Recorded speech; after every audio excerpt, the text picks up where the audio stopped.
welcome back to the channel. This video is a full-fledged towing review video about the Bronco and how it towed our camper over 8,000 miles in just 3 weeks, so stay tuned. Buckle up, Buttercup!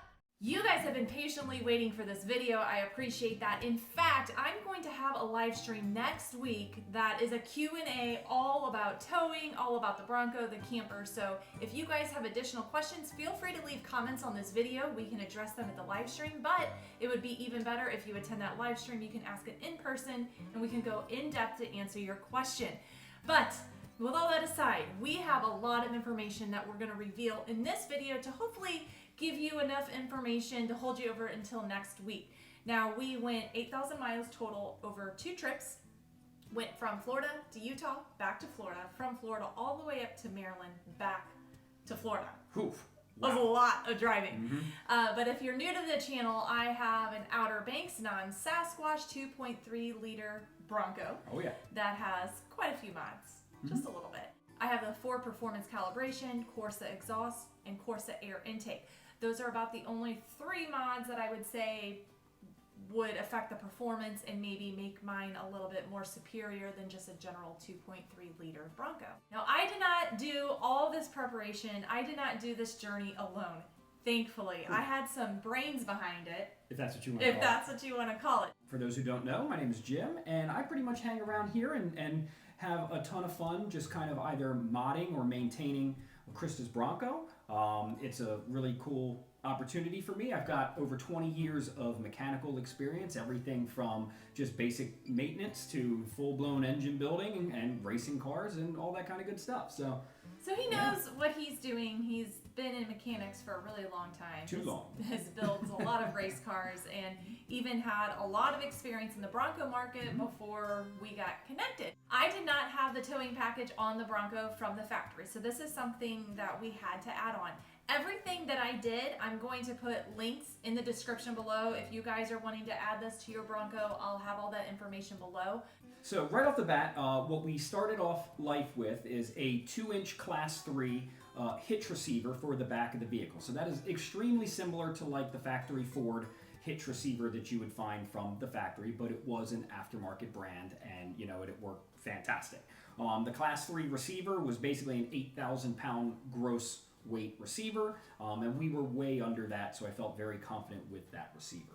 I wanted to get an equalizer hitch or sway bar hitch because I do have a little bit of towing experience, and I think that's really what set the Bronco up for success for so many miles is the equalizer hitch. As far as the physical equalizer hitch was the Fastway E2 equalizer hitch. Now I have a ton of experience just kind of towing vehicles in general, and I've never used an equalizer hitch. You know, as a typical male, we can just hook this thing up and we're going to get to where we need to go. But as a typical female, I'm like, no, we're not. No, so she did convince me that this is something that we should probably try and need, and once we put it on, I'll tell you what, this thing is the star of the show. I mean, it handled so well. I'll never go back. Yes. Like it's 100% necessary. It is necessary. For what we did, it was really the star of the show because the elements. We went through some crazy weather the way there and the way back. Insane. I'm talking about 25 mile an hour headwinds, and then at some point they were crosswinds with 45 mile an hour gusts. We went through rain, we went through snow, we went through inclines, switchbacks on mountains, everything. Going by semi-trucks. You know, normally they really suck you in. You could tell very little with that equalizer hitch. So I think that was the star of the show. The Bronco did amazing towing. It never struggled. We never would have a lack of power. Braking was good. Turning was good. So the equalizer hitch really set us up for success. But with the equalizer hitch, I mean, we had to put on the whole towing pin system. Yeah, there was a couple of different things we did have to add on to the vehicle since there was no tow package on this thing at all. So long story short, after the hitch, after the equalizer, we have the Curt Triflex brake controller. So it is kind of like an aftermarket brake controller that was mounted underneath the dash in case things got a little crazy. We were able to override the brake control system. And then we did the Curt taillight wiring harness that is specifically for the LED since you have the signature lighting. And then Curt does have 2 different style lighting upgrades for that, or I should say lighting harnesses, one for LED, one for base model halogens. And that pretty much wraps it up as far as the things that we needed to get the Bronco ready to start towing this thing. Now, overall, it towed great. I don't think anybody would have issues, even if you just have a 2.3 with no for performance calibration. Now, there were 2 downfalls with my setup with towing. However, it is very circumstantial to my setup, and actually we're working on a fix for my own setup. In fact, I know it's so circumstantial to my setup, I've actually had 2 viewers reach out to me that purchased the same camper that I've been using, the Grand Design Imagine AIM 15BH, over the weekend, and they both said the same thing, that they did not have this issue, because they did reach out to me, you know, to get my honest feedback about the camper. With my spare tire, the turning radius of the camper is a little off because the jack is so close, and if you make sharp turns or go on steep inclines, you may have issues with that jack. Now, me having a great relationship with Grand Design, I provided that feedback to them because this camper is in the market to be towed by SUVs such as Gladiators, Broncos, FJs, a lot of vehicles that have the spare tire in the back. So they are already at the drawing table making changes, and we're actually experimenting other things to make that easier for us, or, you know, to give them that feedback. However, it's very circumstantial. You may have different tire sizes, wheel sizes that would make that not an issue for you. That was the only issue we had. So we just took the spare tire off, and it fit perfectly in the back of the camper because we wanted to make sure we still had a spare tire, considering we were going to be off-roading, and it's smart to have a spare tire. Oh yeah. The other issue I had is very, very much because of my setup. Now, I've been asked many times with my winch setup, the bumper setup, but we'll talk more about the IETs. But if you recall last year, coming back from Super Celebration, I threw a code and the dealership said, oh, your sensor went bad because you went off-roading. But we're actually thinking that wasn't the case because we popped that code. But after much investigation, we found something out. While we were towing, we actually had a check engine light pop up, and that code was for P0096, I believe. 96 or 95, something like that. One of those, but what it was for a intake air temperature sensor range performance code. So what that means is that the information that sensor is reading is actually outside of its basic performance range. So it's still working, but it's saying, hey, it's either running a little hot or potentially running a little cold. There's some sort of issue there. So we had our handy dandy FlashCal pop out, and luckily I'm able to read all of these data parameters just live on the spot. So one thing we did happen to notice is as we were towing, if there was any sort of decent incline or we were in boost trying to just keep up with traffic or anything like that for longer distances, our intake air temperature sensor started to climb up. And then once we kind of pulled over and inspected this, we realized that, hey, the winch is in direct line of our intercooler, which has never been a problem, but I think it's always been a problem. How much of a problem? Not that big of a deal. Now, this is where I would say it's a problem. MPG.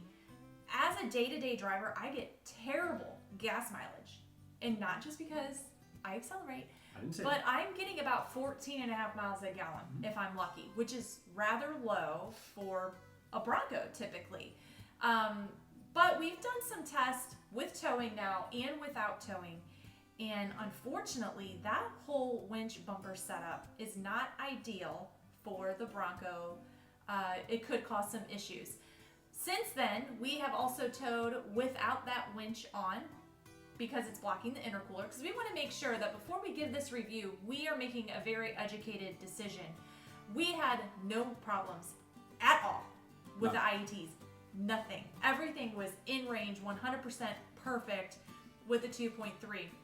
The other thing we tested is I have been driving it around as a day-to-day driver as I normally have, and my MPG has increased. I'm talking like I'm getting about 18 miles to a gallon now.